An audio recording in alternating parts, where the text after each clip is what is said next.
देश की संस्कृति और पहचान को सहेजे रखने में पारंपरिक लोकगीत, नृत्य और वेशभूषा अहम भूमिका निभाते हैं। ऐसा ही एक लोक नृत्य है ढेडिया।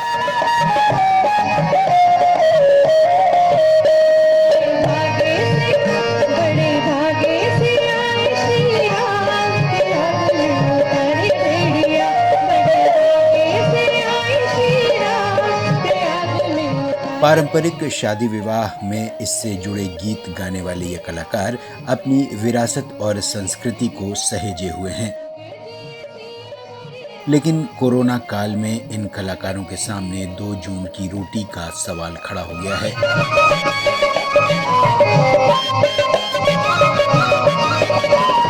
आप लोग सब लोग देख ही रहे हैं कि कोविड की वजह से सब लोग बहुत परेशान हैं। कलाकारों के पास कोई कार्य नहीं है, हम लोग खाली बैठे हैं। हम लोग को बहुत प्रॉब्लम्स हो रही है कि हम लोग प्रैक्टिस करें या कहीं प्रोग्राम मिले, पर ऐसा कुछ भी नहीं हो रहा है। तो इसलिए हम लोग बहुत परेशान हैं। इस विषय में चाहते हैं कि सरकार कुछ करे। और हम लोग ने अब प्रैक्टिस भी शुरू कर दी है, इसलिए क्योंकि अब लग रहा है कि शायद कुछ कम हो रहा है कोविड, बट ऐसा है कि नहीं ये पता नहीं। पर हम लोग चाहते हैं कि जल्दी से हम लोग भी इस क्षेत्र में आगे बढ़ें और सरकार भी हमारी कोई हेल्प करे। उत्तर प्रदेश में हजारों लोक कलाकार हैं जिनकी रोजी रोटी का जरिया अपनी लोक कलाओं की प्रस्तुति से होने वाले आयोजनों से है। धर्मनगरी कहे जाने वाले प्रयागराज में ढेडिया लोक नृत्य और पारंपरिक शादी विवाह में गाने वाले ये कलाकार यहाँ की एक पहचान हैं।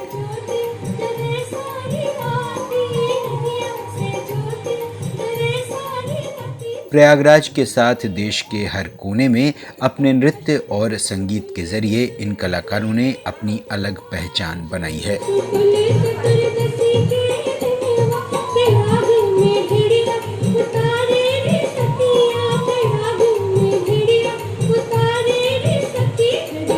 देश दुनिया में लोक संस्कृति की पहचान को जीवंत रखने वाले इन कलाकारों को एक बार फिर अनलॉक से उम्मीद जगी है।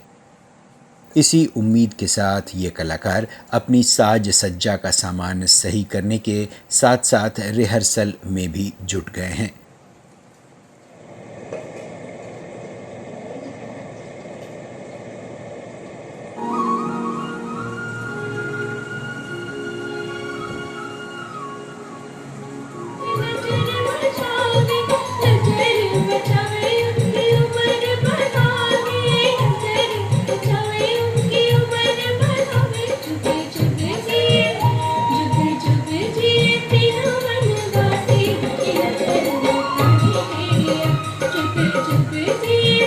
आने वाले टाइम में भी हम चाहते हैं कि जो भी हम पीछे छोड़ चुके हैं वो आने वाले टाइम में हमारा अच्छा हो।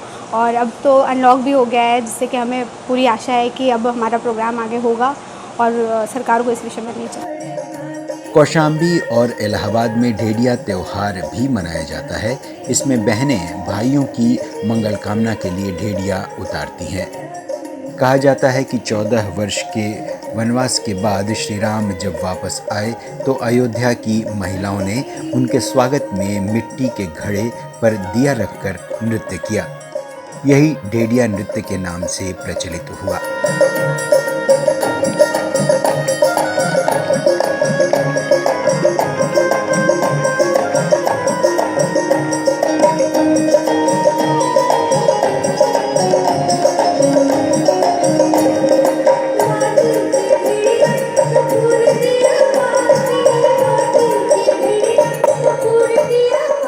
यूपी सरकार दावा करती है कि उसने प्रदेश के बुजुर्ग लोक कलाकारों के लिए एक पेंशन योजना शुरू की है, लेकिन ज़मीनी स्तर पर देखें तो इसका फ़ायदा गिने चुने लोक कलाकारों को ही मिल पा रहा है।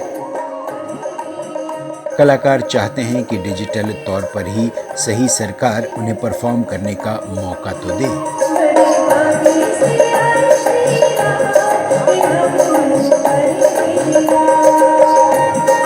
इस समय पूरे विश्व में कोरोना महामारी की वजह से बहुत सारी तकलीफ़ें हुई, बहुत सारे लोग मर गए और इस फील्ड में लोक कलाकारों को बहुत ज़्यादा तकलीफ़ हुई, क्योंकि उनका यही भरण पोषण करने का एक माध्यम है।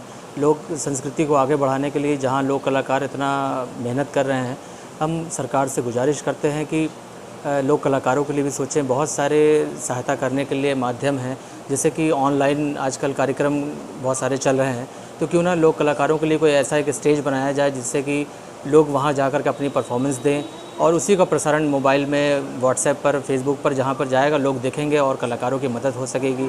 और ऑनलाइन वर्कशॉप भी किया जा सकता है जिससे कि लोक कलाकारों की मदद हो जाए और हमारी संस्कृति को नई पीढ़ी देख सके, जान सके। और कलाकारों की मदद होना बहुत ज़रूरी है कि बहुत सारे लोग इसी के बेस पर ही जीवित हैं और उनकी कोई नौकरी नहीं है, कोई बिजनेस नहीं है, सिर्फ लोक कला का जो कार्यक्रम है उसे करके ही उसे अपने परिवार का भरण पोषण करते हैं।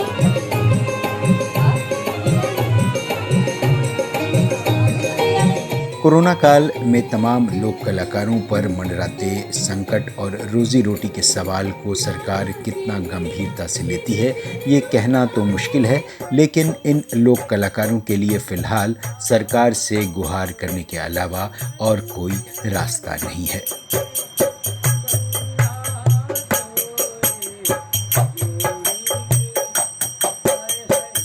सात रंग के लिए प्रयागराज से दिनेश सिंह की रिपोर्ट।